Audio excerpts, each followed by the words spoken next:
Okay, so I have the books here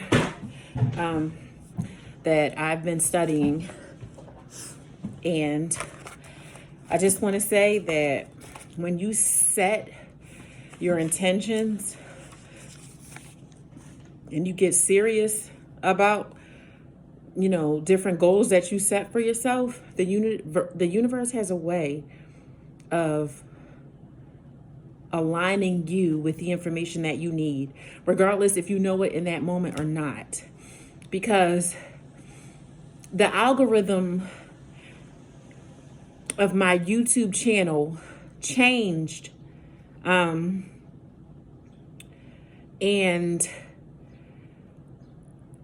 there was a video I was watching, and this was around the time that I was like literally stressing. This is not that long ago. I want to say about a month ago. I was stressing about, debt, and one of the books suggested to purchase was this United States Code, Title 15, annotated, Commerce and Trade. This is the 2020 edition. Okay. So I started going through it, taking notes. And when I say notes, I have tons. I have tons and tons of notes, laws, annotations. Another book that I live by is this book here, Black's Law Dictionary. I've had this book for about, this is the 6th edition. I've had this book, I want to say about 10 years. And at the time, I did not know how much this book would change my life.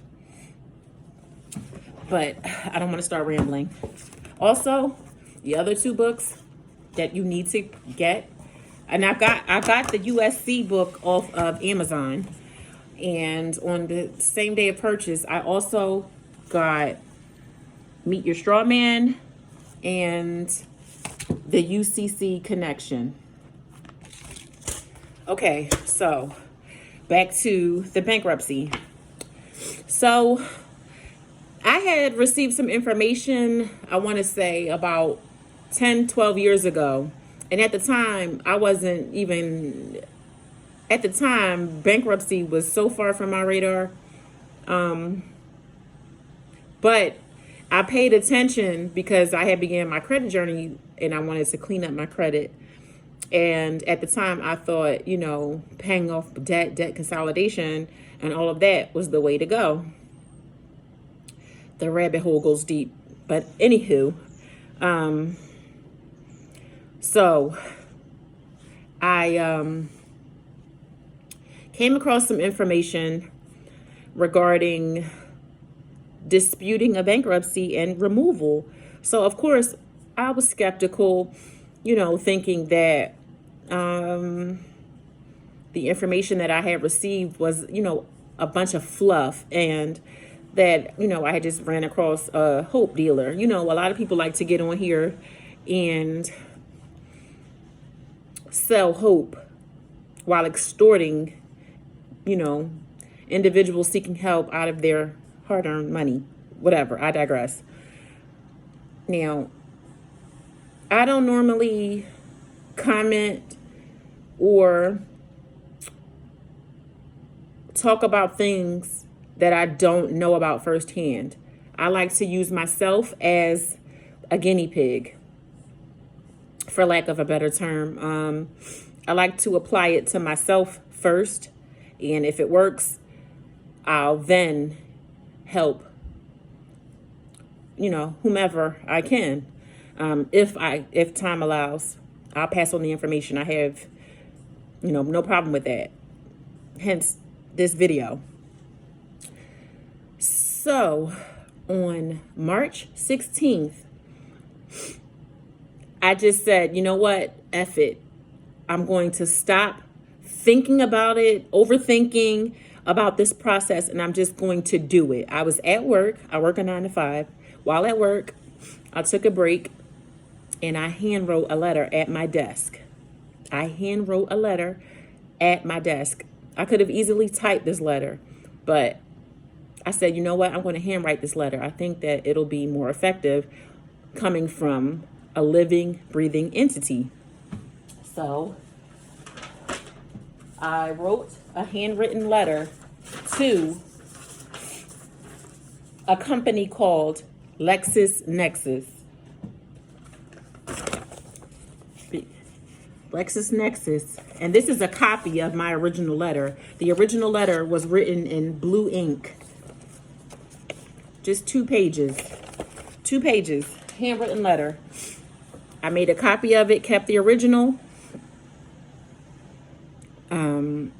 Took it to the post office and sent it off to LexisNexis via certified mail return receipt. That was on March 16th. Okay, so you know that sending things off certified creates a binding contract where someone has to sign for the mail or your letter with a signature. And from there, you know, the clock is running. So here's my receipt. Return receipt requested. So prior to all of this, let me back up. So prior to all of this, I ordered my consumer report from LexisNexis,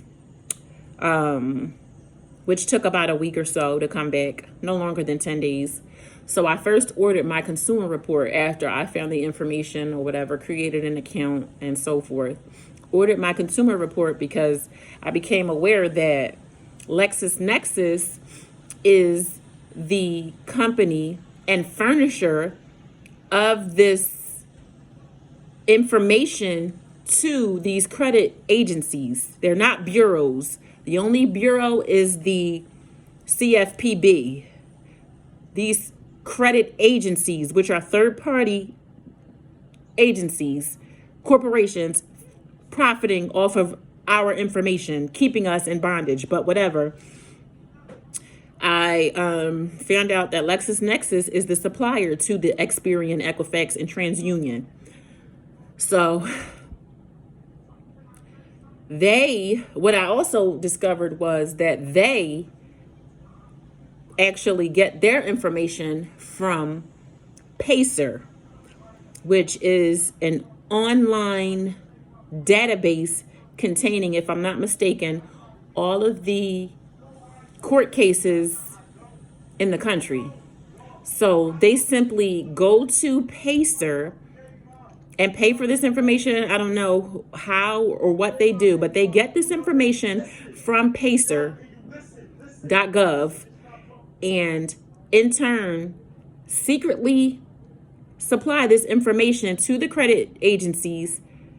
So when you dispute information and they say it came back verified, it means that they verified it through data that was furnished via LexisNexis. Okay, so I wrote this handwritten letter.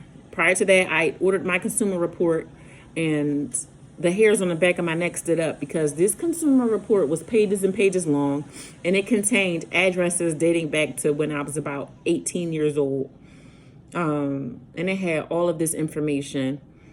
And what I've discovered is that they are violating us left and right. And we just think, we sit by and just take it. We just think that, you know, this is how the system works.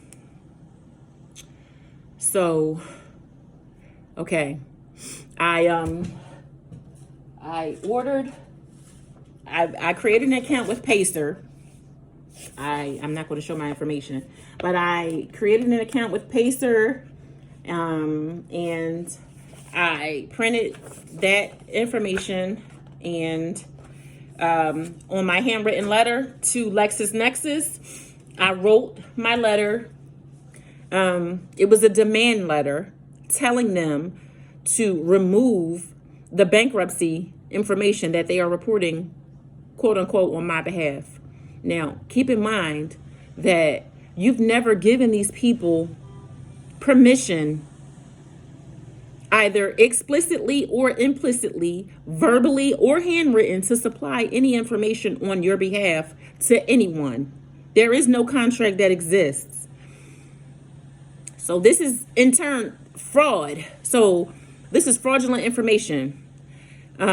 So I wrote this letter immediately, while demanding them to delete this information within 30 days of receipt of my letter sent certified mail. And if they did not delete this information, that I would be following up with a civil action against them. Okay, so that letter was written on the 16th, sent out the 16th. On March 24th, I get a response back from LexisNexis, which is 8 days later? Also, one important piece of information. I also wrote a letter to the bankruptcy court.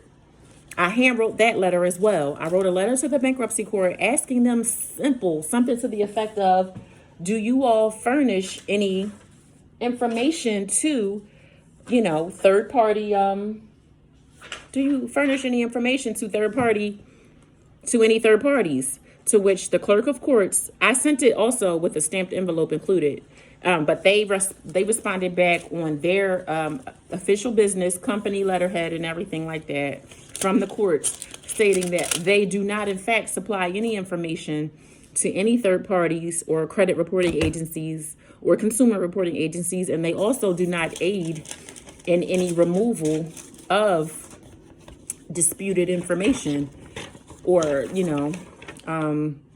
or questionable information. They don't intercede in any of that as well. So I had this letter in my arsenal just in case I needed to send this to LexisNexis. All right, so just to recap what I've said so far. I wrote the handwritten letter. I ordered my consumer report from LexisNexis. I then wrote the handwritten letter. I got a response back from them 8 days later. And lo and behold, they respond back saying, unable to process request. Unable to process request. So, I felt slighted. I was upset. Now, mind you, I got this back on March 24th. Today is April 7th.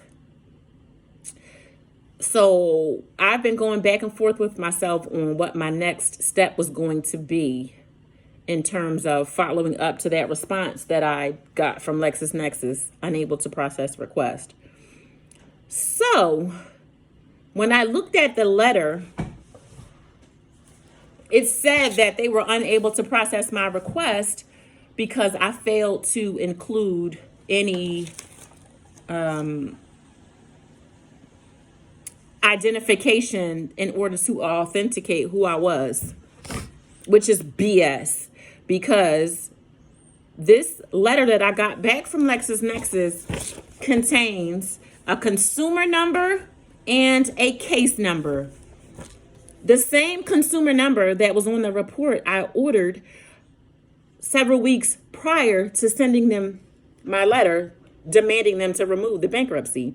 So you mean to tell me that I have to send you some type of identification in order for you to authenticate who I am, but you don't practice that same process when you're reporting this erroneous information on consumers to these other third-party agencies? You don't request that same manner of verification? Interesting. You had to know who I am because, as I said, the consumer number, which you assign to my file specifically, is at the top of this number, at the top of this letter that I received from your consumer center. So you, in fact, know who I am. You authenticated me. You know exactly who this is. And as I said, I included the information as it appeared in Pacer that you supply to these credit agencies. That's exactly how I put it in my letter. And I included my signature. And okay, so I'm getting ahead of myself. All right, so I was upset. I got this letter. I'm like, okay, so they're just disregarding me. They're just playing with my emotions at this point. They're just like throwing me to the wayside. All right, so today I made a decision and I said, you know what? I am not going to write another letter. I am going to call LexisNexis. And today at around 2:30 this afternoon, I made a phone call to LexisNexis to where I got the representative on the phone and I called them I said something to the effect of, hi, I'm calling regarding consumer number, whatever is contained on the letter. I said, I'm calling regarding consumer number 1234567. To which she asked me a few questions to verify my name, address, telephone number, etc. To which I gave. And I just told them that I wanted to follow up regarding case number. I then proceeded to give them the case number on the letter that I received from them dated March 24th. So she, after authenticating me, she proceeds to, I'm assuming, look into my file. And I told her that my issue was with the unable to process request, to where she starts to, I had a whole script prepared. Regarding what I was going to say to them, but she proceeded to say that the letter that was generated upon receipt of my handwritten letter, she said that the letter that was generated, she clearly saw receipt of my handwritten letter. She used those words, exact words. My handwritten letter, the response was generated by the computer. So she initially was trying to tell me that the response was a computer generated response, a computer error, computer glitch, which was why I specifically decided in the beginning to handwrite my letter, because once the letter is handwritten, that means someone has to read it. Now, I told you this was a demand letter. So I told her, she goes in to see, she began to ask me, she said that she couldn't find any additional information. So when I gave her the case number, she asked me something to the effect of, have you ever ordered any consumer reports from us in the past? And I said, yes. And I proceeded to tell her that the consumer report that I ordered in the past had the same exact consumer number at the top of this letter on the consumer report. So how are you telling me that you are unable to process my request? So she puts me on hold.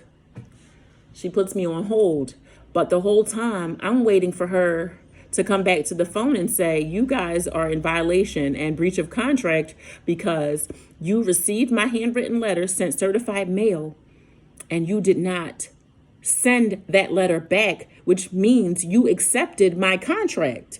So you have to meet my demands that were written in that letter. You had to abide by the demands in that letter, because if you do not, you are in breach. I didn't even have to say that. I said something to the effect when she came back to the phone that this erroneous information and this information is erroneous. It's invalid. It's caused me severe financial harm, emotional distress, and I demanded removal of this information from my file. I never gave you all any permission to supply any of this information. Now, keep in mind, the whole entire time, I kept my composure. And I heard it in her voice that she got a little frazzled. She got a little nervous and shook up based off of the wording and terms that I was using, which I was mindful to do on purpose to let her know that I'm willing to escalate this if I have to. So she puts me back on hold. She comes back to the phone and she says, she says my name, Miss, my last name. Your consumer report is not showing any bankruptcy. I had to have her repeat that. I said, I'm sorry. She said, your consumer, she used the word verified. Your verified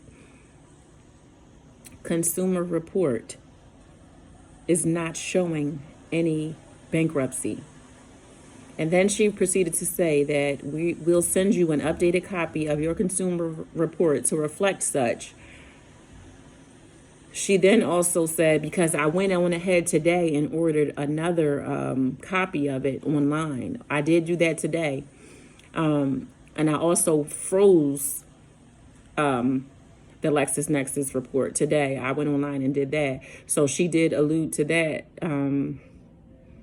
She alluded to that, saying that the unverified report can take up to 60 days to come back, but I am going. So I then interrupted her and said, can you please send me this in writing? So she says, yes, as I just stated a couple minutes ago, that the verified report is not reflecting a bankruptcy, and we'll send you an updated copy in the mail reflecting that. So after she told me everything, I simply said, thank you for your time, and hung up the phone. When I tell you, I was shaking, I was crying, like I exclaimed. Sometimes we tend to overcomplicate these processes and we let fear cripple us and hold us in bondage. I'm here to tell you that alignment is real. For something that I have been battling for almost 3 years, literally has taken me less than a month. From March 16th, when I decided to step out, put fear on the back burner and handwrite that letter, walk myself to the post office, pay the money to have the letter sent certified mail, I just decided to do it and trust the process. And I decided that I was not going to stress about things that I cannot control. I just put it out there in the universe and I let it happen. And today, April 7th, not even a month later, LexisNexis told me, and I also screen recorded the call.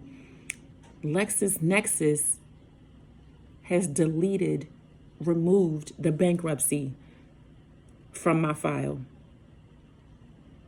We know that deletion is admission.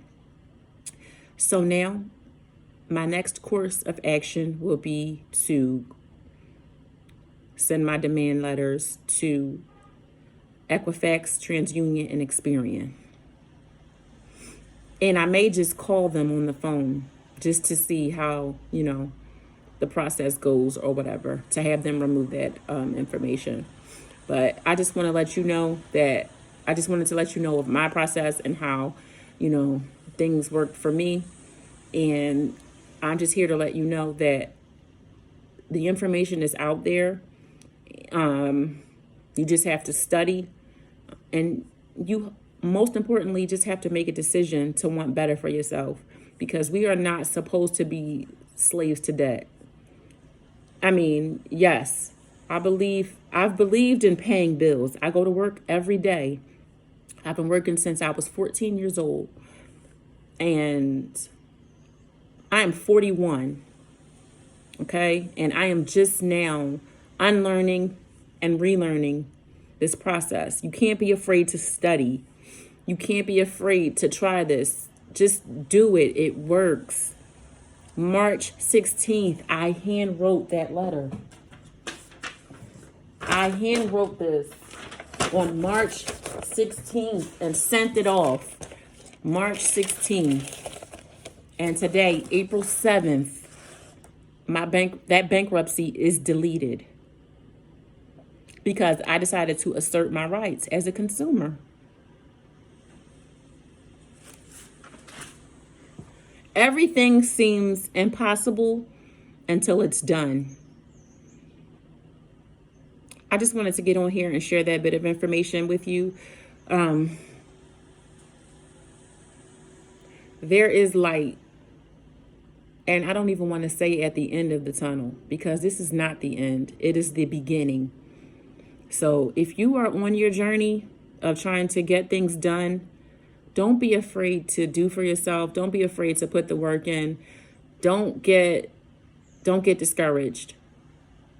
It worked for me, and I know that it can work for you. Peace.